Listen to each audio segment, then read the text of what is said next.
जोहार नमस्कार। झारखंड के सुर्खियों में आप सभी का स्वागत है।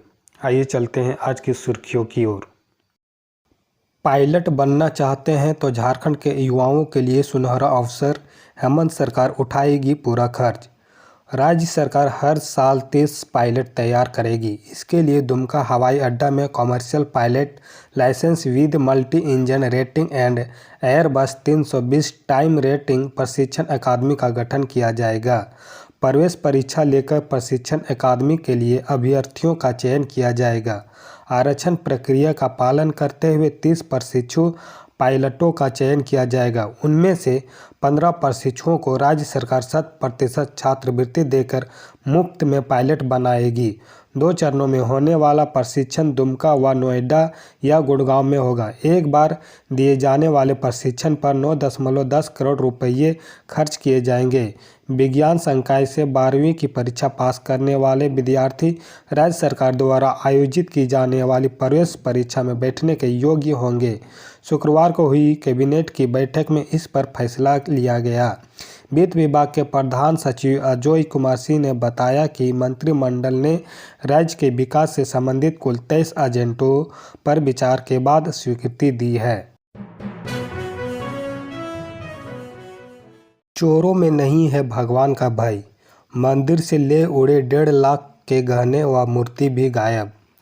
झरिया के सोना पट्टीलाल बाजार स्थित सत्यनारायण मंदिर में चोरों ने शुक्रवार देर रात मेन गेट का ताला काट भगवान के चांदी का मुकुट व देवी के सोने के आभूषणों की चोरी कर फरार हो गए।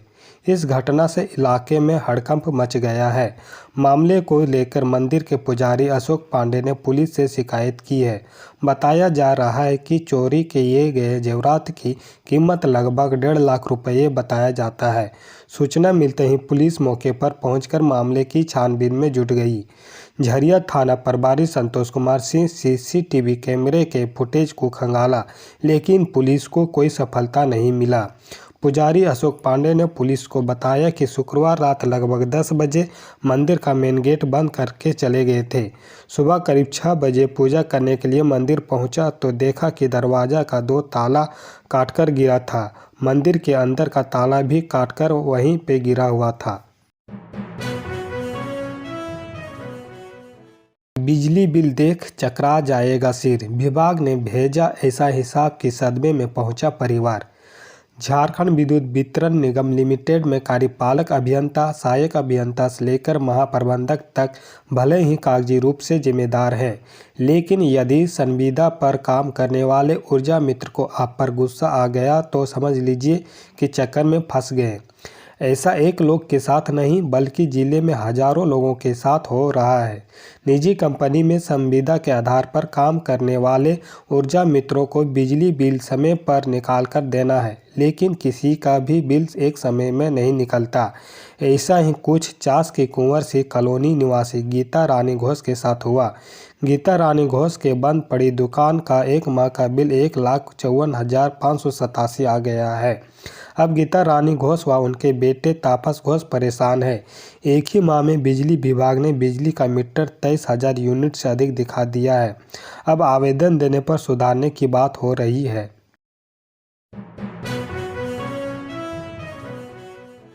झारखंड में हर घर नल जल योजना की रफ्तार धीमी, 34 लाख से अधिक घरों में नहीं पहुंचा नल का पानी।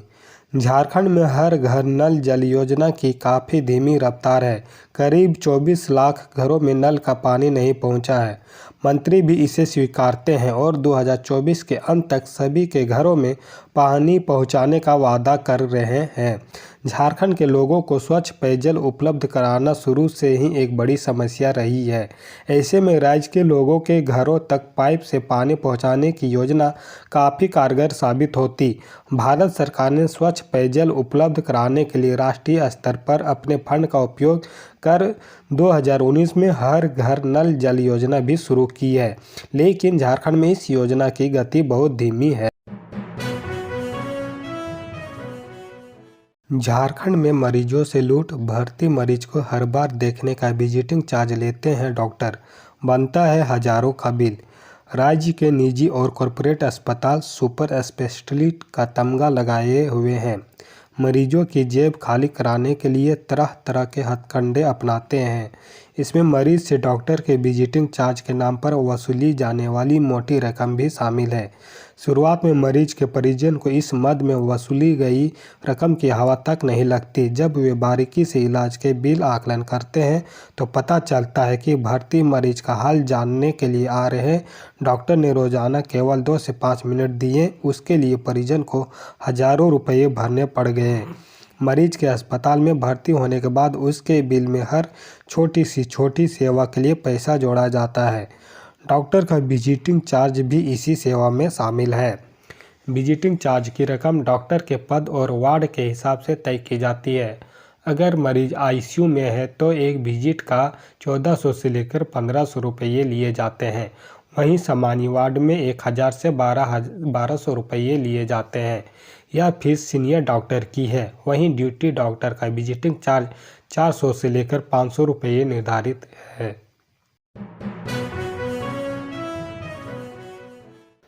रिम्स में कई जरूरी दवाओं का स्टॉक खत्म। इमरजेंसी में भर्ती मरीजों के परिजनों को बाहर से खरीदनी पड़ रही है दवाएं। रिम्स में व्यवस्था को लेकर आए दिन सवाल उठते रहे हैं। इसी कड़ी में अब झारखंड में सबसे बड़े अस्पताल रिम्स में दवाओं की कमी का मामला उजागर हुआ है। हालत यह है कि इमरजेंसी में भर्ती मरीजों के परिजनों को बाहर से दवा खरीदनी पड़ रही है। रिम्स में व्यवस्था को दुरुस्त करने के लिए प्रबंधन के द्वारा आए दिन कई दिशा निर्देश दिए जाते हैं ताकि रिम्स में आने वाले गरीब मरीजों को परेशानियों का सामना न करना पड़े, लेकिन फिर भी मरीजों की परेशानी कम होने का नाम नहीं ले रही है। पिछले दिनों रिम्स के निदेशक ने निर्देश दिया है कि अब इमरजेंसी में आने वाली मरीजों को बाहर से दवा खरीदने की ज़रूरत नहीं पड़ेगी। निदेशक ने पदाधिकारियों को स्पष्ट रूप से कहा है कि यदि इमरजेंसी में तैनात कोई भी चिकित्सक मरीजों को बाहर से दवा खरीदने के लिए कहेंगे तो उनके ऊपर कार्रवाई की जाएगी।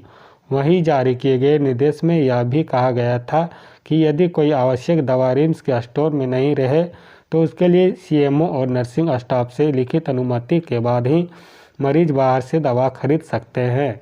लेकिन कागजों पर जारी किया गया निर्देश धरातल पर नहीं दिख रहा, क्योंकि आज भी कई मरीजों को दवा के लिए बाहर भटकना पड़ रहा है।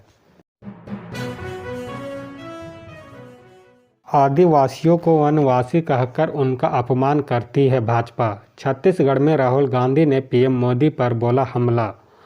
कांग्रेस नेता राहुल गांधी ने राज्य विधानसभा चुनाव से पहले छत्तीसगढ़ के जगदलपुर में एक सार्वजनिक बैठक के दौरान प्रधानमंत्री नरेंद्र मोदी की आलोचना की। राहुल गांधी ने सवाल किया कि पीएम मोदी देश में गरीबों को एकमात्र जाति मानने का दावा करते हुए खुद को अन्य पिछड़ा वर्ग के सदस्य के रूप में क्यों पहचानते हैं। उन्होंने भाजपा पर अपने भाषणों में आदिवासी के बजाय वनवासी शब्द का इस्तेमाल कर आदिवासियों का अपमान करने का आरोप लगाया और संकल्प लिया कि कांग्रेस देश से वनवासी शब्द को खत्म कर देगी। उन्होंने तर्क दिया है कि आदिवासी शब्द भूमि के मूल मालिकों को दर्शाता है, जबकि वनवासी आदिवासियों का अपमान है।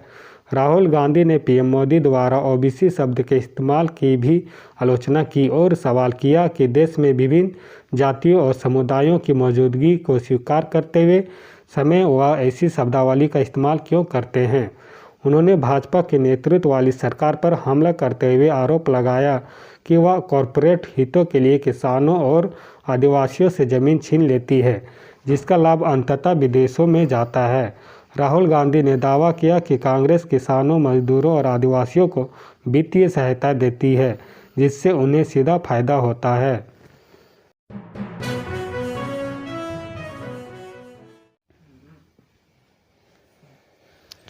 इंडिया गठबंधन में टकराव बरकरार, अब टीएमसी और वामपंथी दलों में खींची तलवार। भारत में आगामी लोकसभा चुनाव में बीजेपी को चुनौती देने के लिए बने विपक्षी गठबंधन में फूट के संकेत दिख रहे हैं। जहां ये पार्टियां राष्ट्रीय चुनाव साथ मिलकर लड़ने का इरादा जताती है, वहीं राज्य स्तर पर अंदरूनी कलह भी देखने को मिलती है।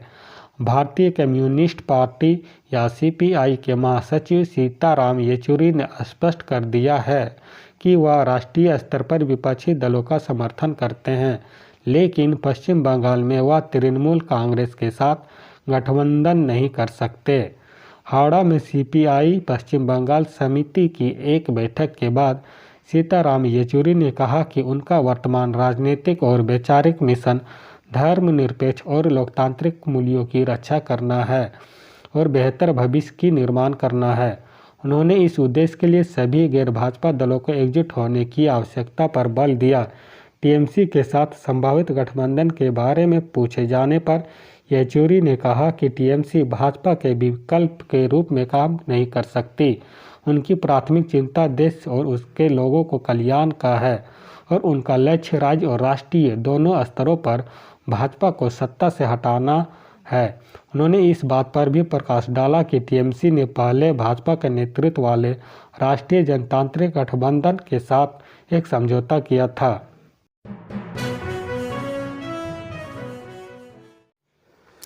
अगर आपने हमारे चैनल को अब तक सब्सक्राइब नहीं किए हैं तो प्लीज़ सब्सक्राइब कर दें ताकि हमारा अपडेट आपको मिलता रहे। अगले 5 साल के लिए बढ़ाई गई 80 करोड़ गरीबों का राशन वाली योजना। खुद पीएम मोदी ने किया ऐलान। पीएमजीकेवाई के अलावा एनएफएसए के तहत भी मिलता रहेगा अनाज। राष्ट्रीय खाद्य सुरक्षा योजना पहले से ही लागू है। ये योजना इसके साथ साथ ही चल रही है। छत्तीसगढ़ के दुर्ग में प्रधानमंत्री मोदी ने की घोषणा। प्रधानमंत्री नरेंद्र मोदी ने ऐलान किया है कि गरीबों के लिए चल रही राशन योजना को अगले 5 साल के लिए फिर से बढ़ाने का फैसला लिया गया है। छत्तीसगढ़ के दुर्ग में उन्होंने इसकी घोषणा करते हुए कहा, मैंने निश्चय कर लिया है कि देश के 80 करोड़ गरीबों को मुफ्त राशन देने वाली योजना को भाजपा सरकार अब अगले 5 साल के लिए और बढ़ाएगी। आपका ये प्यार और आशीर्वाद मुझे हमेशा पवित्र निर्णय करने की ताकत देता है। बता दें कि देश के 80 करोड़ लोगों को मुफ्त राशन दिए जाने की योजना कोरोना वायरस महामारी के दौरान शुरू की गई थी और इसके बाद इसे कई बार आगे बढ़ाया जा चुका है। अब अगले 5 वर्षों तक इसका लाभ जनता को मिलता रहेगा। प्रधानमंत्री गरीब कल्याण अन्न योजना के तहत हर महीने प्रति व्यक्ति को 5 किलो अनाज मुफ्त मिलते हैं। राष्ट्रीय खाद्य सुरक्षा योजना पहले से ही लागू है। ये योजना इसके साथ साथ ही चल रही है। एनएफएसए के तहत पहले जो अनाज मिल रहा है वो भी नियमित रूप से मिलता रहेगा। बिहार ने शिक्षकों की सबसे बड़ी बहाली के जरिए पूरे देश का ध्यान अपनी ओर खींचा है। इस साल 2023 को बिहार के लिए शिक्षक नियुक्ति का साल कहा जाए तो गलत नहीं होगा। पहले चरण में करीब 1.25 लाख पदों के लिए वैकेंसी निकाली गई। इस परीक्षा के लिए 8 लाख से अधिक आवेदन आए। सरकार ने बिहार में शिक्षक बहाली का तरीका बदला और बिहार लोक सेवा आयोग के द्वारा आयोजित परीक्षा के द्वारा शिक्षकों के चयन का फैसला लिया, जिसके बाद पहली बार 1,20,000 से अधिक शिक्षकों को एक साथ बहाल किया जा चुका है, जबकि दूसरे चरण की बहाली भी अब आ चुकी है। बिहार सरकार ने 2 नवंबर 2023 को 1,20,336 नवनियुक्त शिक्षकों को नियुक्ति पत्र दिया है। प्रदेश को एक साथ इतनी बड़ी संख्या में नए शिक्षक मिले हैं। बिहार में जब शिक्षकों के चयन का तरीका बदला गया और बीपीएससी ने शिक्षक भर्ती परीक्षा के लिए आवेदन मंगाए तो पहले फेज में 8 लाख से अधिक आवेदन मिले। इनमें बिहार के अलावे अन्य राज्यों के भी अभ्यर्थी शामिल थे। कई प्रदेशों के युवाओं ने बिहार में शिक्षक की नौकरी के लिए दिलचस्पी दिखाई। दूसरे राज्यों के 3,12,560 आवेदन आए, यानी कुल आवेदकों में करीब 39% दूसरे राज्यों के थे।